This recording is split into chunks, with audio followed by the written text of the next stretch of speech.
बिस्मिल्लाहिर्रहमानिर्रहीम। अस्सलाम वालेकुम दोस्त। इस ऑडियो लॉग में हम बात करने जा रहे हैं कि जो यूक्रेन क्राइसिस हो रहा है इस वक्त, रशिया और यूक्रेन की जंग, उसमें एक नया मोड़ आ चुका है। एक तो खिरसान के ऊपर से रशिया ने अपनी फौजें हटा ली हैं, कितनी दूर हटाई हैं ये एक बड़ा मसला है। दूसरी चीज ये है कि रशिया ने जब G20 समिट हो रही थी तो 200 के करीब मिसाइल दाग दिए यूक्रेन के ऊपर। अब ये किस तरह का मैसेज रशिया देने की कोशिश कर रहा है G20 समिट के दौरान। तीसरी चीज ये है कि उनमें से कुछ मिसाइल, शायद एक मिसाइल जाकर पोलैंड के अंदर गिरा है। पोलैंड नेटो टेरिटरी है और उसके बाद पोलैंड वालों ने उसको इन्वेस्टिगेट किया है और उसके बाद डिक्लेयर किया है कि ये रशियन S-300 मिसाइल है जो कि पोलैंड के अंदर जाकर गिरा है, जिसके बाद अब नेटो के ऊपर ही एक डायरेक्ट अटैक हो चुका है। इसके बाद नेटो किस तरह से रेस्पॉन्ड करता है, ये तमाम तर चीजें हम इस ऑडियो लॉग में डिस्कस करेंगे। यहाँ पर कुछ चीजें मैं न्यूक्लियर वॉरफेयर के हवाले से समझाना चाहता हूँ। एक चीज ये है कि न्यूक्लियर वॉरफेयर कैसे होगी, किस तरह से होगी, मुल्कों के अंदर कैसे होगी और उसके नतीजे में अल्टीमेटली दुनिया का नक्शा कैसा बनेगा, ये वो तमाम तर चीजें जिसके ऊपर साइंटिस्ट ने बहुत ज्यादा रिसर्च की है। कोल्ड वॉर के दौरान तो इसके ऊपर बहुत ज्यादा रिसर्च की गई थी, जिसके बाद पूरी दुनिया के सामने ये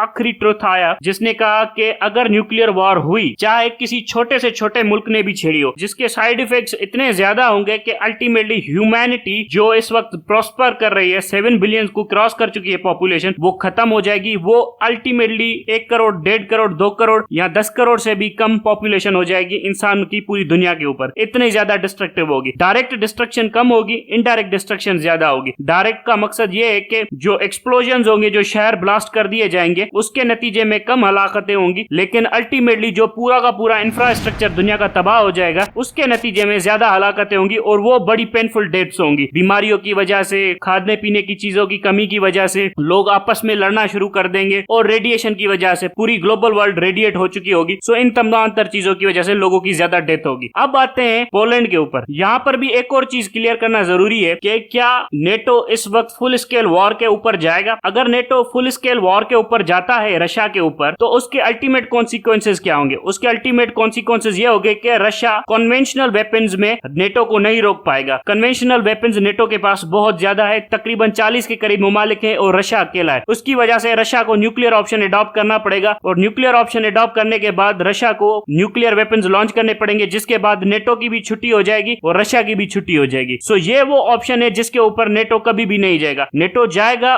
उस कंडीशन के ऊपर जाएगा जब रशिया ने पहले न्यूक्लियर अटैक लॉन्च किया होगा, तब नेटो उसको रिस्पॉन्ड करने के लिए जाएगा। अब यहाँ पर आते हैं कि एक थ्रेट लेवल को असेस करते हैं। थ्रेट लेवल कैसे असेस किया जाता है। यहाँ पर एक बेसिक फिलोसॉफी होती है थ्रेट को असेस करने के लिए। जब भी कोई किसी को थ्रेट दे रहा हो तो उसमें दो चीजें नोट की जाती है, एक कैपेसिटी है, दूसरी विल है। अगर मैं भी किसी को थ्रेट दूंगा तो मेरी दो चीजें असेस होंगी, एक कैपेसिटी, दूसरी विल। मैं मिसाल देकर समझाता हूँ। जब भी कोई आपको गन पॉइंट के ऊपर आपसे पैसे लेने की कोशिश करता है तो उसका थ्रेट आपको जेन्युइन थ्रेट लगता है। वजह, उसके पास कैपेसिटी होती है जो कि गन है उसके पास है। उसके बाद विल, वो बार बार चिल्लाकर, जोर से चिल्लाकर कहता है पैसे निकालो, ये करो। आप कन्विंस हो जाते हो कि इसके पास विल भी है और कैपेसिटी भी है कि ये मुझे मारेगा। ये हो गया एक लीनियर सिनेरियो। लेकिन एक और सिनेरियो भी पेश करता हूं आपके सामने। वो ये है कि अगर उसके पास गन है और वो विल भी शो कर रहा है और आपके पास भी गन है और आप भी वही विल शो कर रहे हो, ये वो थ्रेट हो गया जो सामने वाले ने इमेजिन नहीं किया होगा, क्योंकि उसको लग रहा होगा कि मेरे पास भी गन है और मैं ही विल दिखा सकता हूं, तो सामने वाले के पास भी गन आ गई। अब ये वो सीन है जिसमें बहुत ज्यादा मिसकैलकुलेशंस हो सकती हैं। वो पहले ट्रिगर दबा सकता है, मैं पहले ट्रिगर दबा सकता हूं। इस सिनेरियो के लिए क्या जाता है कि ये एक डिलेमा सिचुएशन है। सो न्यूक्लियर वेपन्स के हवाले से भी यही एग्जैक्ट सेम सिचुएशन पूरी दुनिया के अंदर होती है। जब भी कोई किसी न्यूक्लियर वेपन कंट्री के ऊपर हमला करने की कोशिश करता है तो वहां पर यही देखा जाता है कि इसके पास वेपन्स भी हैं, यानी कैपेसिटी है, और दूसरी विल भी है, जो बार बार लीडर्स स्पीचेस में बताने की कोशिश करते हैं, बड़ा रीइंफोर्स करके बताने की कोशिश करते हैं कि हम ये कर देंगे, हम वो कर देंगे, मतलब वो विल भी दिखा रहे होते हैं। सो रशिया के पास कैपेसिटी भी है, विल भी है। इसी वजह से न्यूक्लियर ऑप्शन कभी भी एक्सरसाइज नहीं हो सकता इस जंग के दौरान। अगर एक्सरसाइज हुआ तो कॉन्सिक्वेंसेस मैंने आपको पहले ही बता दिए हैं कि यहाँ पर क्या हो जाएगा। दूसरी चीज, क्या नेटो ममालिक डायरेक्टली इंटरवीन करेंगे। अब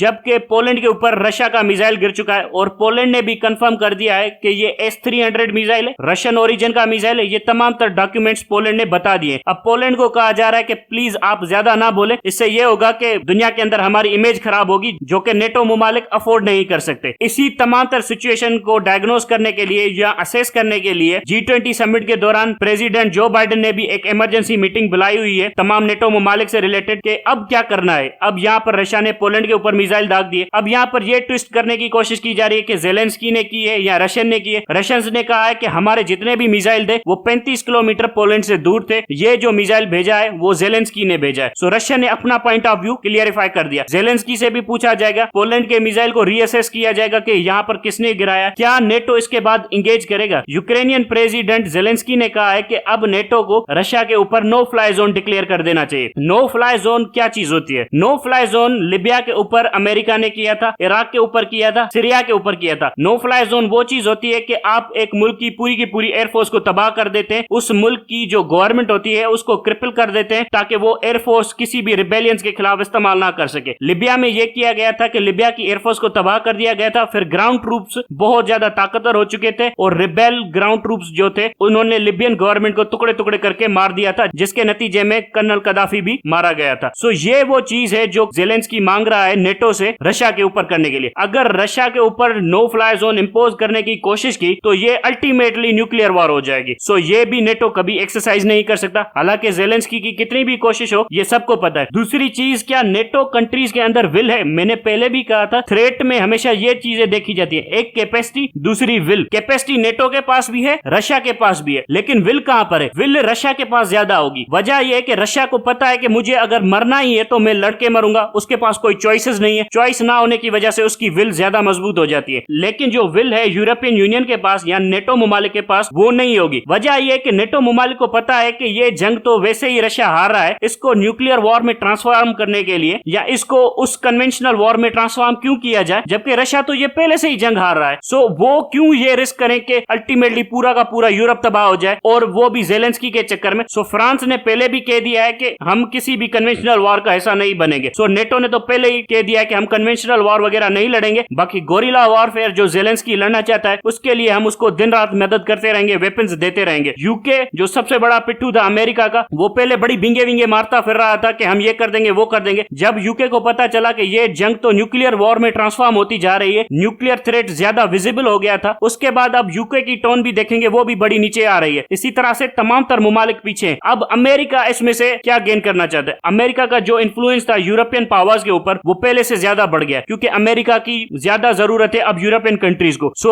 अमेरिका की पॉलिसी को टो करने की कोशिश करेंगे यूरोपियंस, जो पहले अमेरिका को किसी चीज के ऊपर ना कर सकते थे अब वो ना नहीं कर सकते, क्योंकि उनको पता है कि रशिया के थ्रेट को काउंटर करने के लिए यूरोपियन पावर्स को अमेरिका की मदद चाहिए। सो इस तरह से ये तमाम तर इक्वेशंस कैरी आउट की गई हैं। अब रशियंस के पास क्या ऑप्शंस है, जो कि फाइनल कंक्लूजन है इस ऑडियो लॉग का। रशियंस ये जंग बुरी तरह से हार चुके हैं। एक होती है हार, लेकिन एक होती है बहुत बुरी हार। रशियंस ये जंग बहुत बुरी तरह से हार रहे हैं। रशियंस का प्राइमरी ऑब्जेक्टिव ये था, जो कि रशियन ने जंग शुरू की थी उस वक्त कहा था कि हम यूक्रेन को कभी भी नेटो मुमालिक के अंदर दाखिल होने की इजाजत नहीं दे सकते, क्योंकि नेटो यहां पर आकर अपने वेपन डिप्लॉय करेगा, जिससे रशियन सिक्योरिटी कॉम्प्रोमाइज होगी। अल्टीमेटली उन्होंने इस बात को इन्फोर्स करवाने के लिए यूक्रेन के ऊपर पूरी की पूरी जंग थोप दी। लेकिन अब बात यहां तक पहुंची है कि रशियंस पीछे हटते हटते हटते खेरसोन के रीजन के पास आ गए। खेरसोन भी आधा खाली कर दिया है। सो रशियन का जो प्राइमरी ऑब्जेक्टिव था वो तो अचीव नहीं हुआ। अब यूक्रेन चाहे तो नेटो के अंदर चला जाए, उसके बाद नेटो के जितने भी हथियार चाहे वो यूक्रेन में डिप्लॉय कर दे। सो रशियंस की सिक्योरिटी तो वो बुरी तरह से कॉम्प्रोमाइज हो चुकी है। अब रशिया को यह देखना होगा कि फ्यूचर में रशिया के साथ क्या होगा। जिस चक्कर में रशिया ने जंग शुरू की थी वो सारे के सारे ऑब्जेक्टिव्स तो रशिया के फेल हो चुके हैं। सो रशियन को अब डिसाइड करना होगा कि फ्यूचर में उन्हें कौन से ऑप्शंस परस्यू करने हैं, क्योंकि रशियन सिक्योरिटी बहुत ज्यादा वनरेबल हो चुकी है इस टाइम के ऊपर, जो कि बड़ी क्रिटिकल सिचुएशन है रशियन के लिए। रशिया का स्टेट आने वाले 5 साल सर्वाइव कर भी सकता है या नहीं करेगा। रशिया के अंदर इंटरनल पॉलिटिकल टर्मोइल कैसा होगा, क्योंकि रशिया ये जंग बहुत बुरी तरह से हार रहा है, जिसके कुछ ना कुछ कॉन्सिक्वेंसेज होंगे, जो कि इंटरनल पॉलिटिकल कॉन्सिक्वेंसेज हो सकते हैं। जब भी कोई मुल्क जंग हारता है तो उसके अंदर इंटरनल पॉलिटिकल रिफ्ट्स आती हैं। आपको पाकिस्तान के 1971 की मिसाल दे दूं, जब भी पाकिस्तान हारा था तो उसके बाद याया सर्वाइव नहीं कर सका था पाकिस्तान के अंदर, क्योंकि उस जंग के कॉन्सिक्वेंसेज थे। आर्मी के अंदर बगावत हो गई थी, आर्मी ने चैलेंज करना शुरू कर दिया था अपनी ही लीडरशिप को कि हम ये जंग कैसे हार गए। सो इस जंग के भी बड़े कॉन्सिक्वेंसेज होंगे रशिया के लिए इंटरनली। सो रशिया आने वाले 5 साल सर्वाइव कर सकता है, नहीं कर सकता। यह भी हो सकता है कि रशिया के अंदर एक रेवोल्यूशन हो जाए, जिसके नतीजे में एक और खतरनाक एडोल्फ हिटलर टाइप लीडर आ जाए, जो उल्टी जंग छेड़ दे पूरी यूरोप के ऊपर, जो कि पूरी न्यूक्लियर वॉर ही छेड़ सकता है। सो ये जो सिचुएशन है, ये जो लोग समझ रहे हैं कि ये सिचुएशन अब खत्म हो जाएगी, सीज फायर हो जाएगा, ये बिल्कुल नहीं होगी। अमेरिकन ये बात जानते हैं, अमेरिकन दोनों बातें जानते हैं। अगर रशिया हारा तो रशिया की सिचुएशन क्या हो सकती है, और अगर यूक्रेन हारा तो वेस्टर्न अलाइज की सिचुएशन क्या हो सकती है। सो इसीलिए यहाँ पर एक बैलेंस स्ट्राइक करने की जरूरत है, जो कि दिख नहीं रहा। और ये अगर बैलेंस स्ट्राइक नहीं कर सके तो आने वाले 2-3 सालों के अंदर एक और बड़ी खतरनाक जंग छिड़ेगी, जो दोनों लीडर्स के कंट्रोल में नहीं होगी, जो ना के नेटो के कंट्रोल में होगी, जो ना के रशियंस के कंट्रोल में होगी। इसीलिए कहते हैं जब कन्वेंशनल प्लेयर्स हो या कन्वेंशनल लीडर्स हो, उनको एंगेज करके मामलात को सुलझा देना चाहिए, वरना अनकन्वेंशनल प्लेयर्स हिटलर जैसे आ सकते हैं। Thank you very much.